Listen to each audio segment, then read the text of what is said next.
Hey there, it's your friendly neighborhood whale here. Quick question. Did you know that the $100 bill in your wallet right now is actually worth less than the same $100 bill from last year? Yeah, you didn't spend it, you didn't lose it, but somehow it just got weaker. Welcome to the weird world of inflation. And trust me, after swimming through decades of economic currents, I've seen this trick pulled more times than you can imagine. So grab your coffee and let's dive into why your money keeps playing this disappearing act. Here's what's driving people crazy. You remember when a coffee cost like $2? Now it's 5. When gas was under $3? Now it's… well, don't get me started. But here's the thing that nobody tells you clearly. It's not that everything is getting more expensive. It's that your money is getting cheaper. Think about it. Same dollar bill, different power. Weird, right? The real problem? Most people think inflation is just prices going up. Wrong. That's like saying the ocean is wet because water exists. You're looking at the effect, not the cause. Okay, let me explain this the way I explain it to baby whales. Imagine you're on an island with 10 people. There are 100 coconuts total and everyone has $10. Simple math. Each coconut costs $1, right? Now imagine tomorrow a helicopter drops another $100 on the island. Boom! Everyone suddenly has $20. But here's the kicker. There's still only 100 coconuts. What happens? The coconut seller isn't stupid. He sees everyone has double the cash. So coconuts now cost, you guessed it, $2. That's inflation. More money chasing the same amount of stuff. The money itself didn't change. But what it can buy, that definitely changed. And just like that, your $20 has the same power as your old $10. You're not richer, you just have more paper. Now you're probably wondering, who is this jerk printing all the money? Well, it's actually the central banks like the Federal Reserve in the US. And here's the plot twist. They do it on purpose. Wait, what? Yeah, as a whale who's navigated many economic storms, I can tell you it's actually more complicated than greedy bankers go brrr with a money printer. Here's why it happens. Reason 1. Economic growth. When the economy grows, you need more money in circulation. More businesses, more people, more transactions.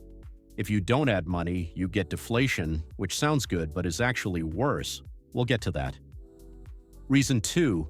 Government spending. When governments spend more than they collect in taxes, they often borrow or print. Wars, pandemics, infrastructure, all expensive. Reason 3. Supply and demand shocks. Remember 2020? Pandemic hits, supply chains break. Suddenly there's less stuff but the same amount of money. Boom, inflation. See? It's not always evil bankers. Sometimes it's just economics being economics. Oh, and fun fact. Zimbabwe once had a $100 trillion bill. Not million, not billion, trillion. Want to guess what it could buy? 3 eggs. Maybe. That's what happens when inflation goes completely off the rails. But let's get back to your money. Alright, here's where it gets personal. Let's say inflation is running at 3% per year. Doesn't sound like much, right? Wrong. In 24 years, your money loses half its purchasing power. Let me break this down with real examples. Your salary, you get a 2% raise. Sounds good.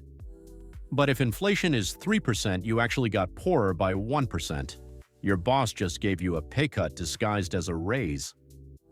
Your savings, got $10,000 sitting in a regular savings account earning 0.5% interest? If inflation is 3%, you're losing 2.5% per year in real value.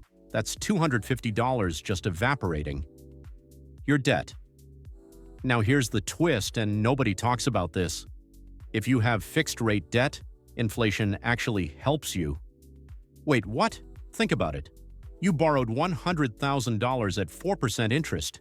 Years pass, inflation happens, and that $100,000 payment is worth less in real terms. You're paying back with cheaper dollars. That's why some people say inflation is the borrower's best friend. Okay, controversial take incoming. A little bit of inflation is actually healthy. I know, sounds crazy. But hear me out. Why economists want some inflation? Number 1, it keeps money moving. If prices are falling, deflation, why would you buy today? You'll wait for a better deal tomorrow. Then everyone waits. Economy freezes, jobs disappear, bad news. Number 2, it reduces real debt burdens. Countries, businesses, people all have debt. Mild inflation makes that debt easier to pay over time. Number 3, it gives room for adjustments. Cutting someone's salary is hard, but letting inflation erode it a bit, easier. Markets adjust smoothly. As a whale who's seen both calm seas and tsunamis, I can tell you, the goal isn't zero inflation, it's controlled inflation, like 2 to 3% per year, predictable, manageable. The problem is when it gets out of control, like 7%, 10%, or Zimbabwe's insane rates. All right, let me share some whale wisdom here. You know what's funny about ocean currents? They're always moving. You can't stop them, you can't reverse them, but you can learn to swim with them instead of against them. Inflation is the same way. It's not going away.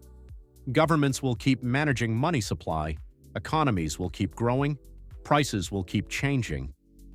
So the question isn't, how do I stop inflation?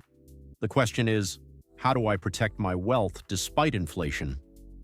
And that, my friends, is where it gets interesting. Here's your action plan. 4 concrete steps you can take today. Step 1, don't let cash sit idle. That emergency fund? Great, keep it.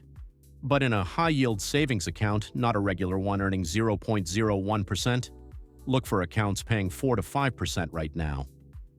Step 2, invest in assets that grow. Stocks, real estate, even I-bonds. These tend to beat inflation over time. Your money needs to work harder than inflation runs. Step 3, increase your earning power. Learn new skills, negotiate raises, start a side hustle. If your income grows faster than inflation, you win. Step 4, consider fixed-rate debt strategically.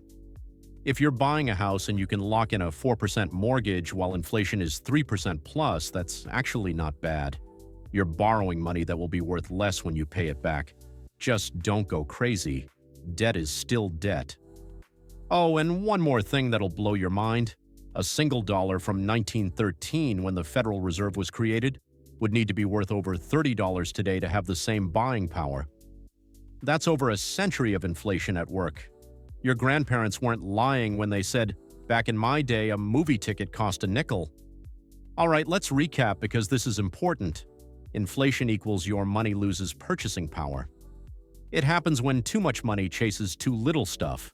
Central banks do it on purpose, usually 2 to 3% target. It affects your salary, savings, and debt differently. Some inflation is actually healthy for the economy, but you need to protect yourself by investing, not just saving. The key takeaway? Inflation is a current you can't stop, but you can navigate.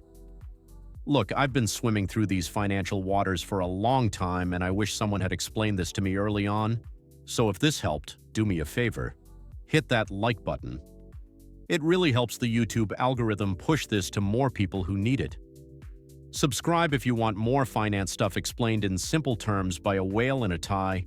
And most importantly, drop a comment below and tell me, what's the craziest price increase you've noticed in your lifetime? For me, it's coffee. When I was a young whale, a cup of coffee was like $1. Now, $5 for a fancy latte with oat milk. Insane. Also, if you're thinking, but wait, what about deflation? Or what about hyperinflation? Comment those questions too. Might make them into the next video. Until next time, keep swimming, keep learning, and remember, your money won't protect itself, but you can.